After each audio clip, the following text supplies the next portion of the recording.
El 8 de marzo de 1923, 5 jóvenes de las Juventudes Católicas en Santa Fe de Antioquia crearon el Centro de Historia Local.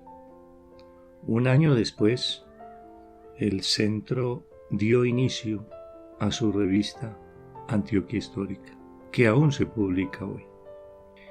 En 1973, hace 50 años, el doctor Fernando Gómez Martínez, miembro numerario del centro, contaba cómo, en qué circunstancias se había creado tanto el centro como su revista.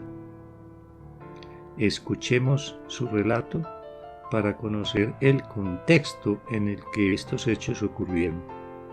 Decía así el doctor Gómez Martínez: por allá en la segunda década de este siglo, que ya casi se hunde, todos los que en Santa Fe de Antioquia habíamos pasado la escuela primaria y estudiábamos bachillerato, sentíamos especial atracción por la historia. Nacidos en una ciudad vieja, de noble ancestro, pero en decadencia, humillada por las poblaciones nuevas y florecientes aparecidas, donde el café creaba un complejo de riqueza, y por una capital departamental que ya anunciaba por su pujanza lo que llegaría a ser, veíamos los estudios históricos como un escudo y un refugio, porque en la historia teníamos nuestro capital, nuestra fuerza y nuestro orgullo. Así se explica que cuando Miguel Martínez y yo quisimos hacernos periodistas, sin saber siquiera escribir, el periódico que fundamos tenía que llamarse El Historiador. Nuestro bagaje para hacer honor a ese título era bien poco, o mejor, bien nada. Todos nuestros estudios se reducían a las lecciones de historia patria que habíamos recibido en el Colegio San Luis, porque la Universal ni siquiera la habíamos hojeado.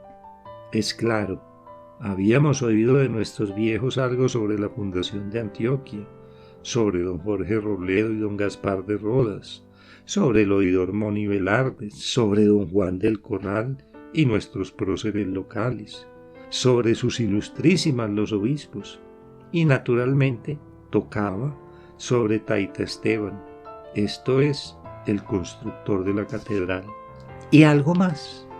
Naturalmente que alrededor de esos nombres habíamos aprendido algunas cosas. Creo pues que con esto basta para probar que ni éramos historiadores ni sabíamos historia. Toda la cantera de que disponíamos para cumplir nuestro encargo de periodistas era la obra de Henao y Arrubla, que aún no habíamos leído, y algunos viejos periódicos editados en la ciudad durante el siglo anterior, cuyos artículos fuimos reproduciendo. Recuerdo como dato importante que de allí sacamos un estudio escrito por un viejo abogado antioqueño, don Néstor Quirós, quien sostenía, contra lo que los textos enseñaban, que la ciudad de Antioquia había sido trasladada 2 veces y no solo una. Esto vino a confirmarlo con vacilación muchos años después el eminente historiador don José María Restrepo, y tras de él el doctor Antonio Gómez Campillo, dejando el asunto suficientemente aclarado. En El Historiador peleamos Miguel y yo valerosas batallas en favor de la ciudad y de la diócesis y propugnamos proyectos de desarrollo de la región occidental, esa que ahora y solo ahora ha venido a ser descubierta. Honor a la ilustre dama doña Manuela Campillo, que envejeció suspirando por el camino de Occidente, lo que hoy llamamos carretera al mar. Y honor al general Marceliano Vélez, quien como gobernador del departamento hizo construir el ahora vacilante puente de Occidente y que mandó a Pacho Negro a abrir nada menos que la trocha de la Cerrazón. Pero como según Cervantes todo tiene su fin y acabamiento, el historiador murió. Me fui yo para Medellín a seguir mis estudios y hube de abandonar la empresa.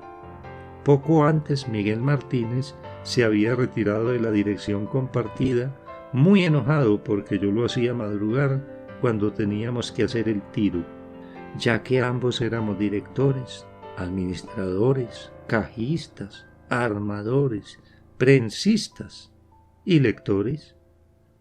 Y pensar que en sus últimos años él, el erudito historiador que llegó a ser, se levantaba a las 2 de la mañana para escribir sus memorables estudios que yo le bauticé este día.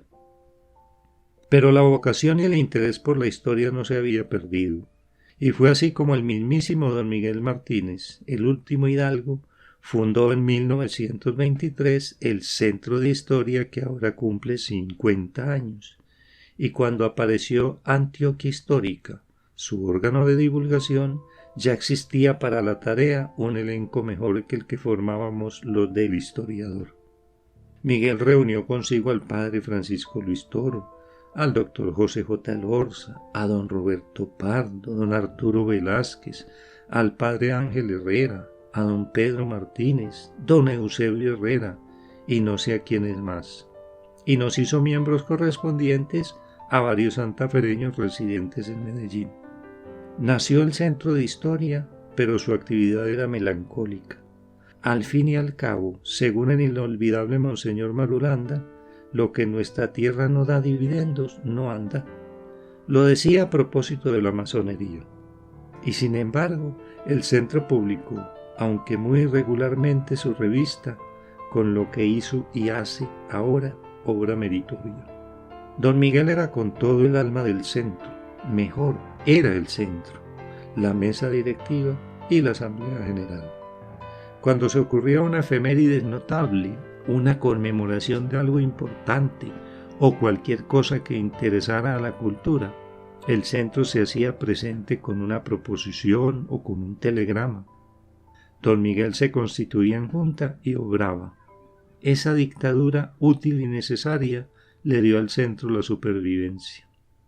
Recorriendo ahora los corredores del Vaticano, he podido ver en un gran mapa antiguo pintado en la pared cómo al lado de unos pocos nombres, Santa Marta, Cartagena, Darién, Popayán, Arma, se lee en su grafía original este nombre grato a mi corazón: Antioquia.